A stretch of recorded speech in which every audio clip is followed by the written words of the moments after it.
మన కార్యకర్తల కోసం రాష్ట్రంలో అన్యాయానికి గురైన ఏ కార్యకర్త అయినా కూడా డిజిటల్ బుక్ ఇప్పుడు లాంచ్ చేస్తా ఉన్నాం.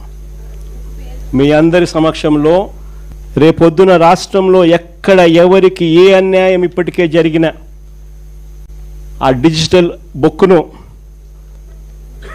వీళ్ళు దీన్ని ఉపయోగించుకుని 2 రకాలుగా ఈ డిజిటల్ బుక్ పనిచేస్తుంది. /digitalbook/vysrcp.com లోకి వెళ్ళి ఎంటర్ అయ్యి మీ ఫోన్ నెంబర్ను టైప్ చేయగానే ఓటీపీ వస్తుంది. దాన్ని ఎంటర్ చేయగానే లొకేషను, కెమెరా, పర్మిషన్ అడుగుతుంది.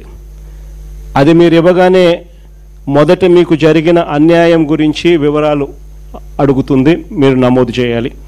ఆ తర్వాత మీ దగ్గర ఏమైనా ఈ అన్యాయానికి సంబంధించిన ఫోటోగ్రాఫ్స్, ఆధారాలు, ఇంకా ఏదైనా అప్లోడ్ చేసే కార్యక్రమాలు కూడా చేయాలి.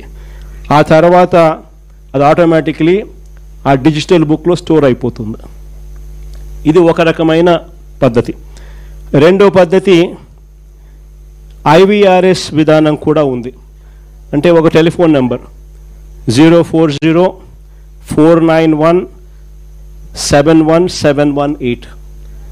ఈ ఫోన్ నెంబర్కు మీరు ఫోన్ చేస్తే వైఎస్ఆర్సిపి అన్యాయానికి గురైన కార్యకర్తల కోసం డిజిటల్ బుక్లో ఫిర్యాదు చేయొచ్చు. ఫోన్ చేసిన వెంటనే బీప్ సౌండ్ వస్తుంది. వెంటనే ఫిర్యాదు చేయాలనుకున్న వాళ్ళు తమకు జరిగిన అన్యాయము, తాము ఏ నియోజకవర్గం నుంచి చేస్తున్నారో చెప్పాలి. ఆ తర్వాత ఎవరి మీద కంప్లైంట్ చేస్తున్నారో, జరిగిన అన్యాయం ఏమిటో, ఆ వివరాలు ఏమిటో కూడా చెప్పాలి. అలా చెప్పిన వెంటనే ఆ నెంబర్కు కాల్ చేయగానే దశల వారీగా ఏం చేయాలనో గైడెన్స్ ఇస్తూ కంప్లీట్ చేస్తుంది ప్రాసెస్ను. ఇది అన్యాయానికి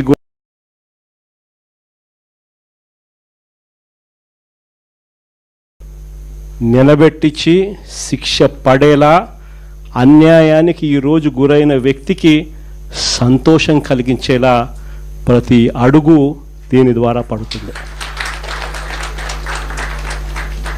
ఖచ్చితంగా వీళ్ళేదో రెడ్ బుక్ అంటా ఉన్నారు. రేపు పొద్దున డిజిటల్ బుక్ ఎలా ఉంటుందో కూడా వీళ్ళందరికీ కూడా అర్థం కావాలి.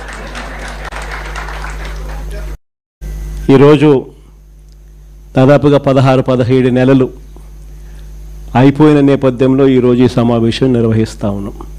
ఫాస్ట్గా ఈ ప్రభుత్వం మీద ఇప్పటికే ప్రజల్లో తీవ్రమైన వ్యతిరేకత అన్నది ఇప్పటికే కనిపిస్తూ ఉంది.